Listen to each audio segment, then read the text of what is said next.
on, man. Well, where the package at, man? Package up my ass, Gump. Y'all about to. You're about to. Go on, walk. Gump ass motherfucker.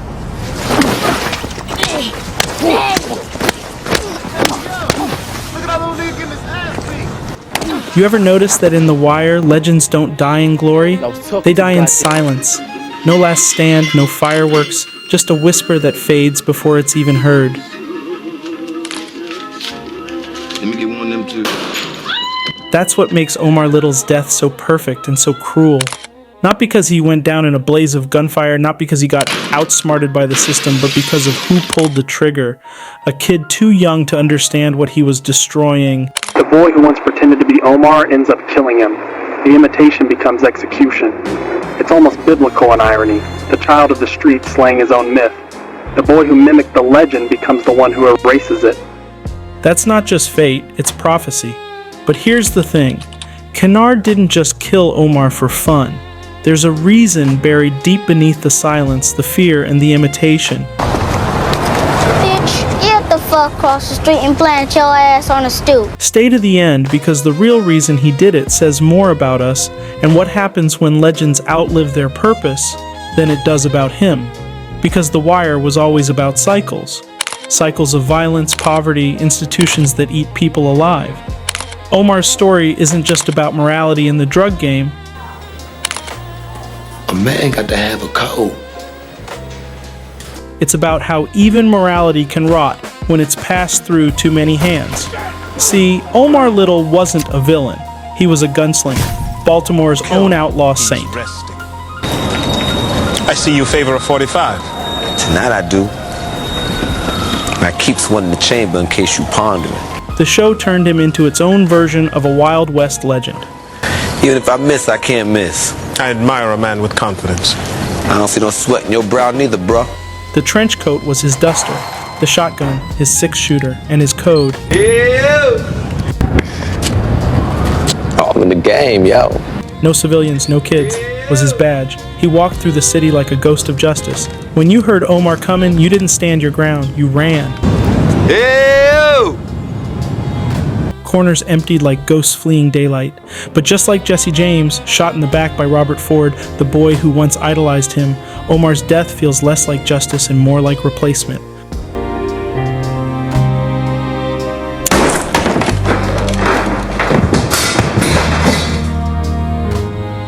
Ford didn't kill James out of courage. He did it because he wanted to be him, to steal the myth without the burden. Kenard does the same. Too young to grasp the weight of violence, yet desperate to prove he matters in a world that's forgotten him. But the true survivors of The Wire aren't the ones who pull the trigger. They're the ones who endure. Slim Charles adapts, Avon lives to reflect, and even Poot steps out of the game entirely. Meanwhile, Stringer Bell's ambition kills him. Well, get on with it, motherfucker. Wallace's innocence dooms him, D'Angelo's conscience breaks him, and Bodhi's loyalty buries him. Survival isn't about strength, it's about restraint. And then there's Kenard, small, sharp-eyed, fearless, a kid who doesn't flinch. The kind of kid that shouldn't even know what murder looks like, but does. He's in an alley one afternoon holding a cat, trying to set it on fire. Not because he's angry, not because he's hungry, because he's curious. He's experimenting with cruelty the way a scientist might test gravity. That's when he hears it. The drag of Omar's limp echoing down the street, the same whistle that used to make grown men scatter. And the irony, it doesn't even make Kenard blink. The other kids bolt the second they see Omar like pigeons fleeing thunder. But Kenard stays, still crouched, still holding that cat, eyes locked on this broken man limping down the block. He studies the way Omar moves, the way he drags his leg. He sees not a myth, but a wound, and you can almost feel that earlier thought flicker back through his mind. That line he'd said half joking before, but meant every word of, Gimpy as a motherfucker. Only now it's not a joke, it's confirmation. The legend isn't bulletproof, he's human, weak, and something in Kenard's eyes shifts, like he's staring at a dying god and realizing the world doesn't need miracles anymore, just boys cruel enough to end them. That's the moment the myth dies, not the gunshot, that line. That's the sound of a child realizing his hero bleeds. You are so disappointing on so many levels. That conversation between Omar and Bunk cuts deeper than most realize. It isn't just two men from opposite sides talking, it's a reckoning. Bunk looks at Omar not as a cop, but as someone grieving the city's soul. And now all we got is bodies and predatory motherfuckers like you. And out where that girl fell, I saw kids acting like Omar, calling you by name, glorifying your ass. Makes me sick, motherfucker, how far we done fell. For once, Omar doesn't argue. He can't. That line about the kids pretending to be him, it lands like a confession.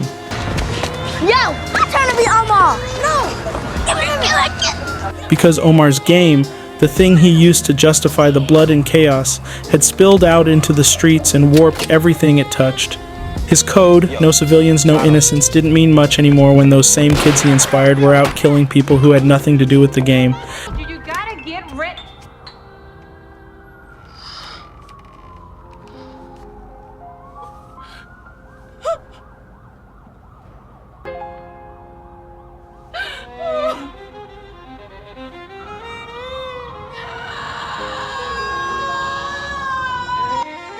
Okay, quick note. Hold on to that scene of the mother screaming off camera.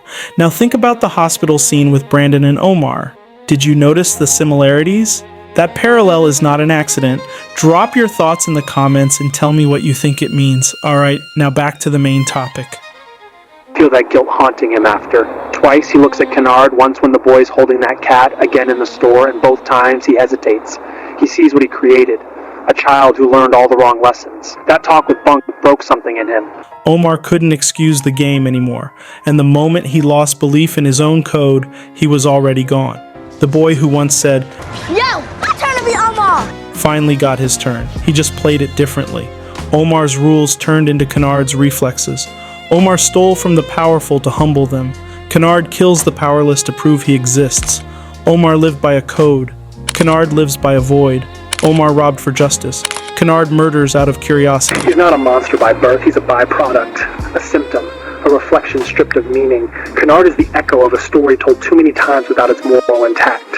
That's what The Wire was trying to say. Monsters aren't born, they're manufactured by neglect.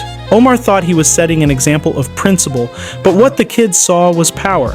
They didn't hear his sermons, they heard his shotgun. It's that indifference, that detachment, that makes Kenard so terrifying, because it isn't personal. He's not avenging anyone. He's not trying to prove he's brave, he's curious.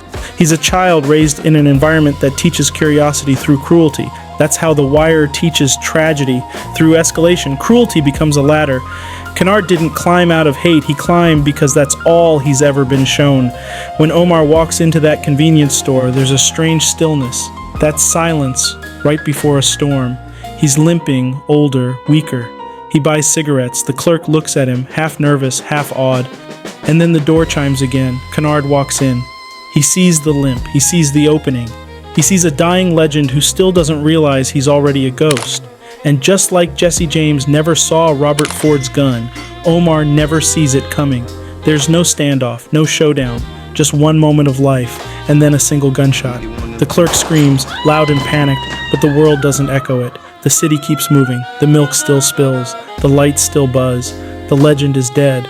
And then, the ultimate insult. When the detectives arrive, they tag the wrong name on his body. The system that could never catch Omar doesn't even bother to remember him right. It's the most haunting moment in the series.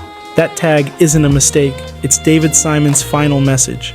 The game doesn't remember you, it replaces you. Because that's the true death of Omar. Not the bullet, but the indifference that followed it. Avon Barksdale's old line applies here. See, the thing is, you only got to fuck up once. Be a little slow, be a little late, just once. And how you ain't gonna never be slow, never be late? You can't plan for no shit like this, man. It's life. Omar's mistake wasn't getting old. It was thinking his myth still mattered. He thought his limp wouldn't matter, that the streets still respected the code. But he was slow. And that was enough. It's the same irony the Coen brothers explored in The Ballad of Buster Scruggs. The gunfighter who sings, who believes himself untouchable, until a stranger walks up faster on the draw. When asked if he wants a count, he says no. You need a count? No, sir. And before he can breathe again, he's dead.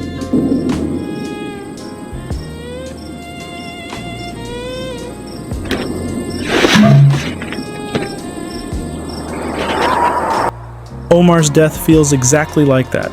Too confident to believe he could die by something so small. The irony is thick enough to choke on. He didn't turn around and blow Kenard away like a Western hero.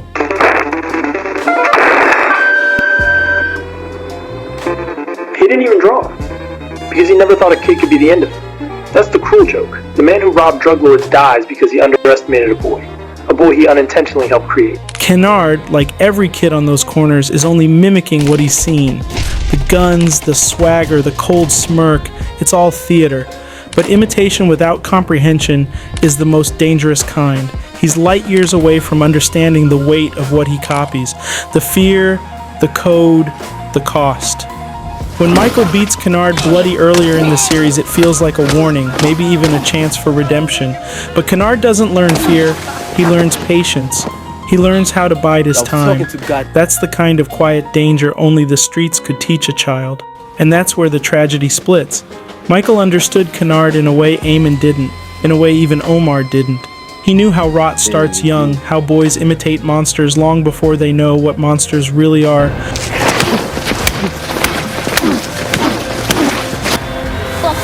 Cause he ain't coming back.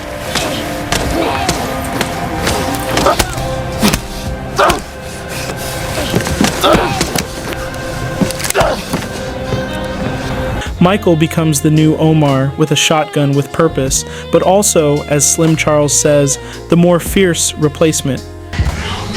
You're just a boy. That's just a knee. Because he carries the weight Omar once did, but with none of the myth left to protect him. He's just a kid. Kenard never understood Omar's code. He only saw the fear Omar inspired and mistook that for power. When I think about it, what's most haunting about Kenard isn't that he's evil. It's that he's inevitable. He's the logical conclusion of the world Omar left behind. A world that teaches children the language of violence before they ever learn to spell their names. He's the echo of a generation watching chaos on repeat until it becomes a lullaby. Because in a way, Omar built him. Every stick-up, every story, every whispered Omar comin' that made grown men scatter left an impression on kids who were too young to understand the difference between fear and respect. They didn't see the code, they saw the control. They didn't hear his moral debates about what's right or wrong, they heard the shotgun go off. To them, Omar wasn't a complicated man trying to live by his own set of rules. He was proof that if you scare people enough, you exist. It's almost poetic that when Kenard pulls that trigger, he's not even angry. He's calm, detached. It's like watching a child perform an experiment. Because he is. He's testing the final lesson the streets taught him. That power only means something when someone else is on the ground. And that's the prophecy Bunk warned Omar about years earlier. Bullshit, boy. No victim. I just came from Tasha's people, remember? All this death, you don't think that ripples out? Omar didn't listen, but the ripples kept moving. They reached a boy standing over a cat with a lighter and kept moving until they reached that store counter. What Bunk meant was that violence is inheritance. Once it's born, it doesn't die, it adapts. It moves from man to myth, from myth to memory, from memory to a kid like Kenard who doesn't even know where it started.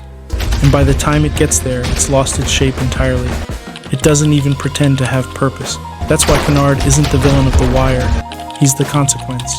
He's what's left after every principle gets stripped away. If Omar is the last outlaw who still believes in morality, Kenard is the first generation raised without any reference point for it. He's the child of erosion. The streets didn't corrupt him. They raised him exactly as they were designed to. Look here, first day of school coming up, right? Yeah, next week. So y'all need like school clothes and shit? Yeah. Yo, what's this for? You ain't hear me? For new clothes. Whatever else you need to get. Thanks, man. Damn, 200? Yo, thanks, man. So you need to thank my man Marlo. Ain't want to see you little motherfuckers going raggy on us. Omar believed that by living by his code, he could stand apart from the drug trade. So you know what happened to your boy. It's not my style.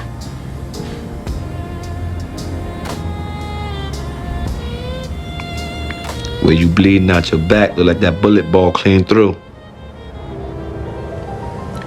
9 at close range will do that.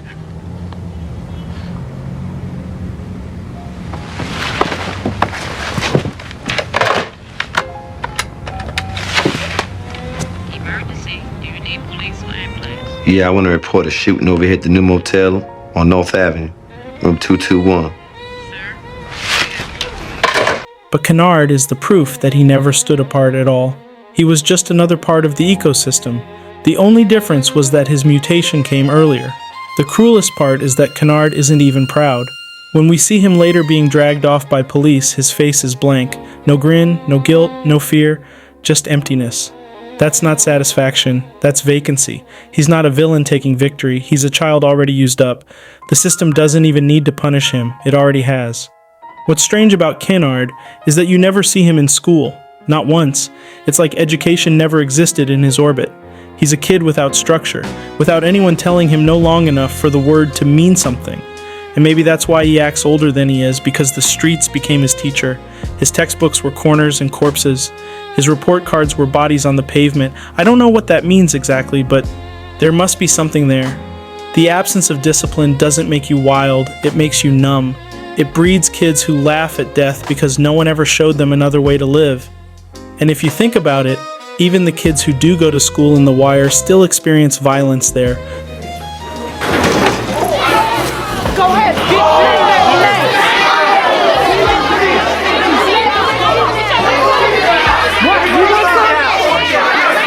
Punches in hallways, humiliation, metal detectors at the door. It's just a different classroom with the same lesson, survival. And if you think about it, Kenard's future is already written. He'll get out of juvenile detention early because that's how the system works. He'll come back to the streets, angrier, dumber, convinced he's invincible because he once killed a man nobody else dared to touch. And like Bird, the loud, reckless enforcer Omar once testified against, he'll get himself killed over something stupid. A disrespect, a debt, a word said too loud. Bird went to prison, beaten and forgotten. Kenard will die faster, cheaper. The reincarnation of violence always burns out quicker than the original, because legends like Omar at least had a code. Kenard never even had a class. And maybe that's the last cruel joke the show leaves us with, that Omar didn't die by chance. He was taken out by the exact kind of man his actions were destined to produce. The system he tried to outwit didn't catch up to him with badges and warrants. It caught up through a child mimicking what he saw. The ripple Bunk warned about came full circle.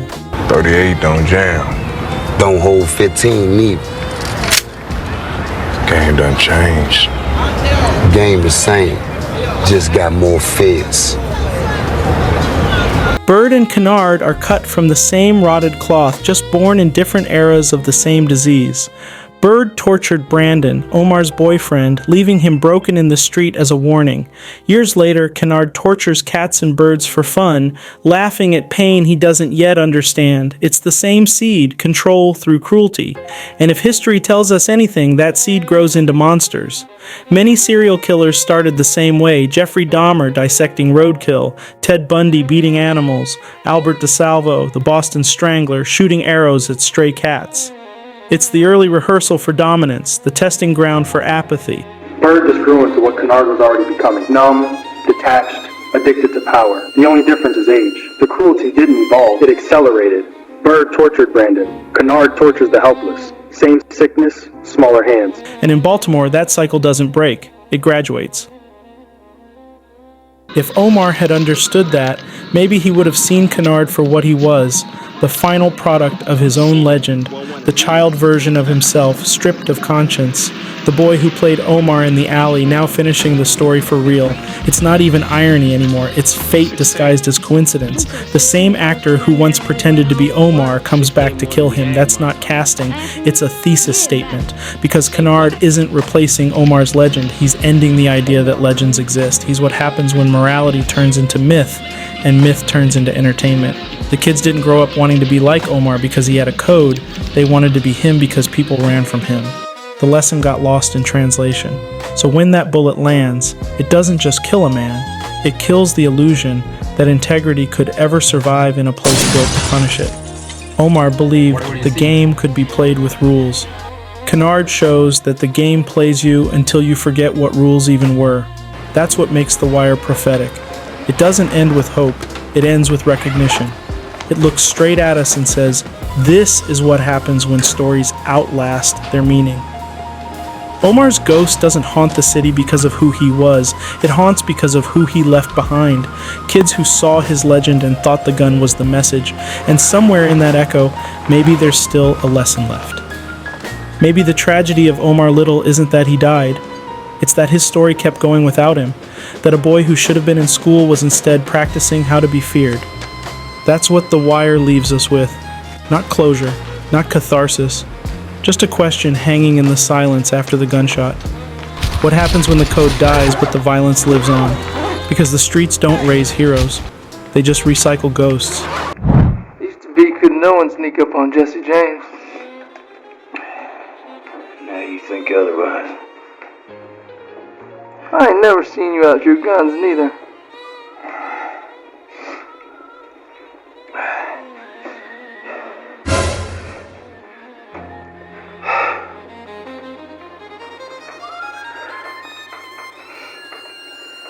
Can't figure it out. Do you want to be like me? Or you want to be me? And the cruel punchline? Even the streets couldn't believe it. Omar be dead, I'm telling you. Heard that before. For real. You seen this dead ass went right up in there. Boy up on the corner say he tried to rob them Koreans and got killed. Word spread and the corners argued like it was folklore. That's no job here. Some swore it was the store owner. Others claimed Omar slipped. Even the cops didn't say a kid, they said a short little fella with a big gun. Like they couldn't bring themselves to speak the truth. Shit, walked in and lit his ass up. How short? Because how do you process a legend dying not at the hands of a rival, but a child who didn't even blink? Omar once promised Bunk there would be no more bodies. You owe me, motherfucker. I'm saying I know I do, man. And if you want to pay down any part of this debt, you know what you got to do for me? No more bodies. All right, man. No bodies on me. Told him he'd chill, but when they searched his pockets, there it was, a hit list. His gospel had curdled into vengeance. Back on the hunt, were you? He couldn't stop the game, so the game stopped him. And only one man in Baltimore could truly name it, Marlowe. Cold eyes, no emotion, just recognition. Omar bagged up. Shit, I thought y'all was gonna tell me. I just got the word myself from a month. Who got him? Some young boy. Who? Ain't heard the name, don't even know if there was a why. Hop on the hip hop, see the damage, you know? Yeah. Because Marlowe understood. Real violence doesn't always need a reason. Sometimes the only motive is to see the pop and the damage. Omar died thinking the game had rules. Kenard killed him to prove it didn't. Thank you for watching to the end. If you enjoyed what you saw, please like, share, and subscribe. I might do a bunch of Wire videos based on how this goes. Any feedback would be great. See you in the next video.